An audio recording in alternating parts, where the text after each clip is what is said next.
Yesterday I posted on Instagram and Facebook about working with Mars-Saturn, a transit that is coming up in July that will be in effect from July through December this year. And I realized that I have more to say about this particular topic, not necessarily Mars-Saturn in particular, but this idea of working with difficult transits, this idea of working with planets that may be a little bit difficult, especially Mars and Saturn. Those are the two malefic planets in ancient traditional astrology, and they're known for being more difficult in general, even in modern times. And so I want to share the list with you.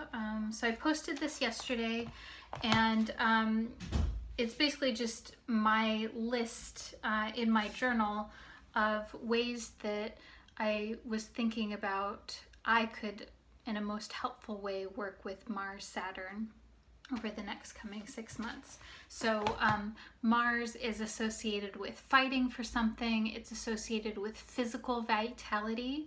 It can also be associated with agitation, frustration, especially if you're not able to physically do something, or if you're not able to physically or even verbally express something that you want to argumentate about.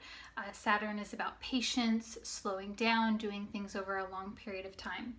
So what would that look like if we were wanting to really work with this energy in practical terms? So in no order of importance necessarily.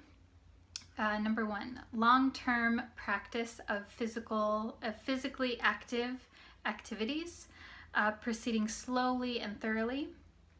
Physical activities such as long-distance running, hiking, walking, any kind of weight training or resistance training, hot yoga, forest yoga, which is a style of yoga that especially focuses on strength building and core building. Proceed skillfully and thoughtfully in spite of fear or anxiety. Don't take things personally. Remember that feeling inadequate or insecure is a part of the process of growth and getting better at something. Let it motivate you to be great. Take criticism in stride and with a grain of salt. Avoid acting hastily. Also avoid not acting at all. Slow and steady wins the race. Remember, this is a process of building strength of character. Have perseverance. Perseverance is, in the dictionary, the definition is being steadfast in doing something despite difficulty or delay in achieving success. And then later in the day, when I was reading through, I'm reading a book of essays by Audre Lorde. It's called Sister Outsider.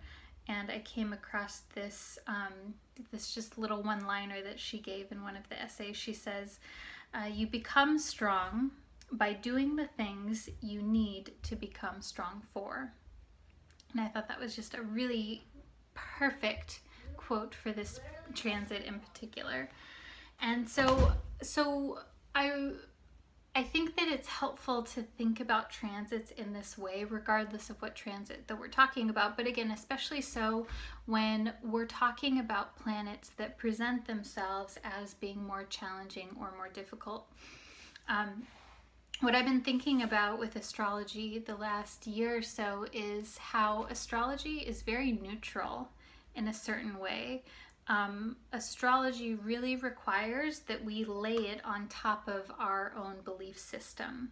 And that's why astrology is so cool and so popular and interesting, because we can take the symbolism and lay it onto our cultural beliefs. We can lay it onto our philosophy of life, what we think life is like, and just our belief system in general. So if you have a belief that life presents you with challenges that you need to overcome, and you overcome those challenges for your own benefit, then you'll most likely see Saturn in that role for you. You'll see Saturn as the teacher, as the wise elder, but maybe with a bit of sternness there as well, and that Saturn presents you with opportunities that are challenges wrapped in, or a growth opportunity wrapped around a challenge.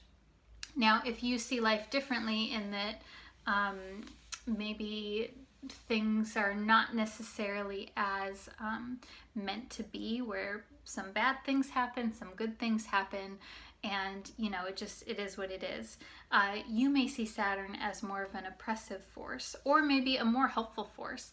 The point is that the symbolism, Jung would call them the archetypes, the planetary archetypes, the planetary symbols, in a certain way they are neutral.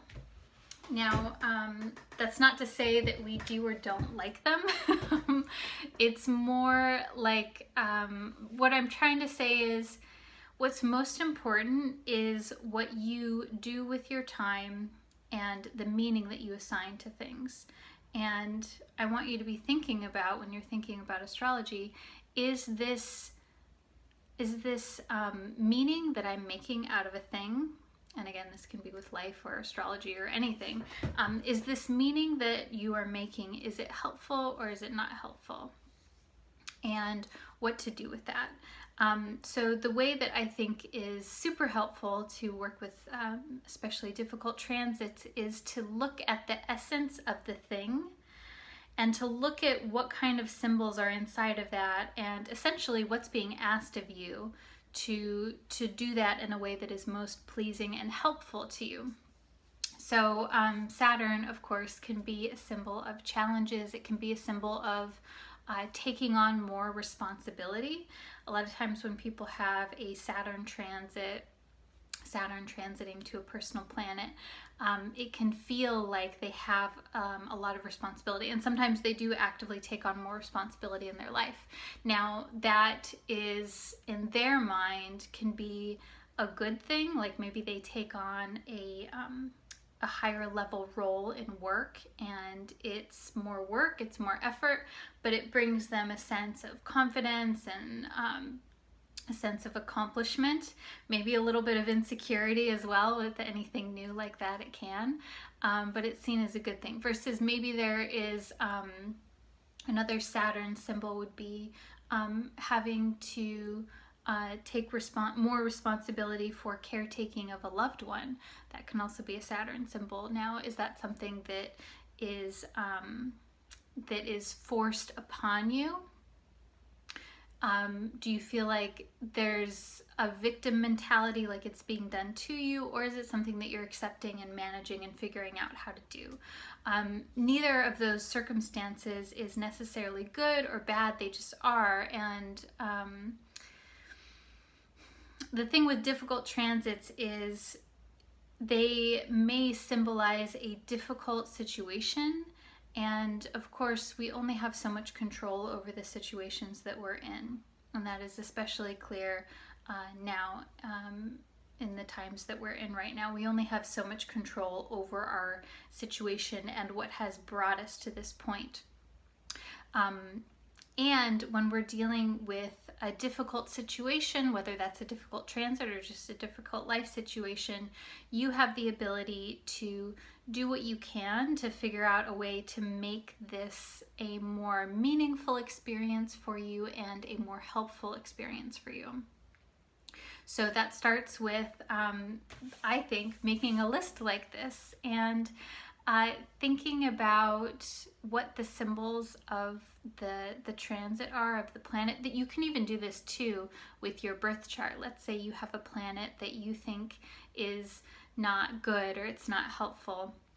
Side note, I think that's a bunch of BS. I think that there can be more challenging placements in a birth chart, but oftentimes the people that have the more challenging placements actually do very well in that particular situation because they're required to. Again, that you become strong by doing the things you need to become strong for. So a person who has a planet in fall or in debility, they may actually really become a master of the things that that planet symbolizes because they've had to put in so much effort because life has required that of them. So I digress.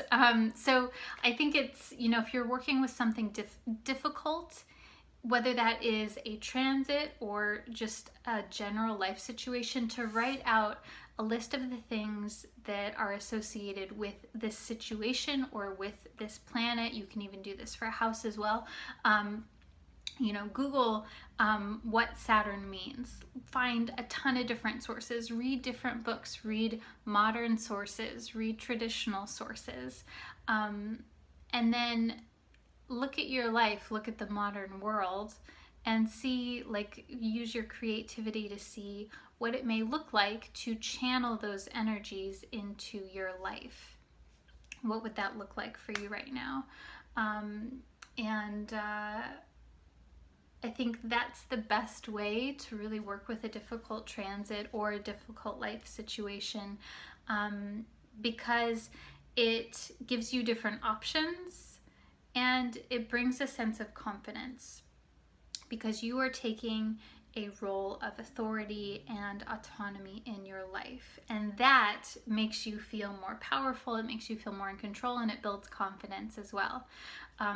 An excellent resource for starting with this kind of work is Rob Hand's book called Planets in Transit.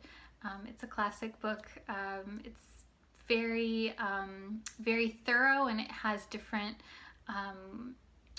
analyses regarding each different transit combination. So that's a really great place to start. But again, I would use books and resources online, things like this list that I've written here, as a place to start.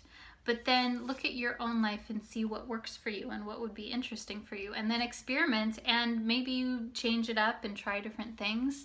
A majority of what I do in client work when I'm doing a reading for someone, an astrology reading, is we look at what they've done, what's happening, what's, essentially what's worked or not worked, and where to go from here. Like, what are the possibilities, and then what feels good to them in right now. Not necessarily like what's going to happen or what they should do. It's more about revealing the possibilities so that you can choose what is right for you, and using your creativity to do that in the process.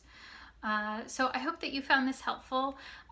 Leave me a comment and let me know a difficult transit that you're working with, or maybe there's a planet that you find particularly tricky, and how you'll work with that. I'm sending you a lot of love, wishing you a most helpful and comforting week ahead. Bye.